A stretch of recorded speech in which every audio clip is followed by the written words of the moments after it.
Atları minip, başını aydaştırıp, bağırıp sevgisiye cunup kaytarıyorduk. Kimleri bir cayav çapam, cayav, ballar. Cunamız deniz, yakşı ödeniz. Şpılaş var. Arıyordu, bir garıyordu. Bana şöyle bir yakşı eder.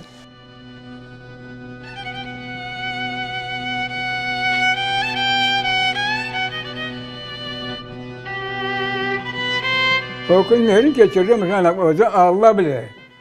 Nasıl geçireceğim, Allah bile. Anda o kız bilesin, o bilsin var. Erkin kavga.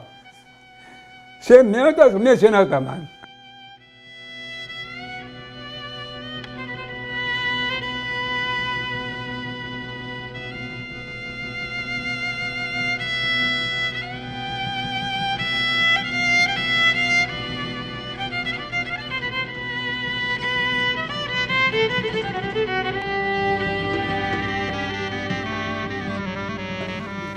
Blanka, komşular geldiler. Özbekler, Ruslar. Oturan ben korkam sarladı. Kadına görüyor. Sahabat paydım. Korkarsın da kapaydı bu kulakları. Kapaydılar. Anam, Blanka buldu. Anam yakşı. Babam, yok babam öldü.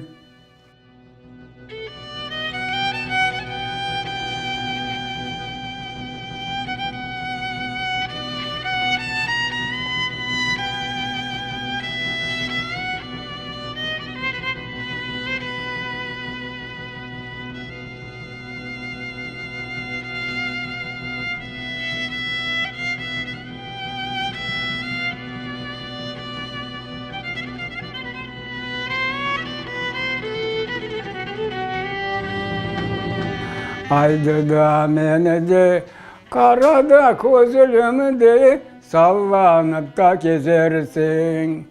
Çok sallanmadan, nazıla yarımdı, sararlar da seni, amanım da severler seni.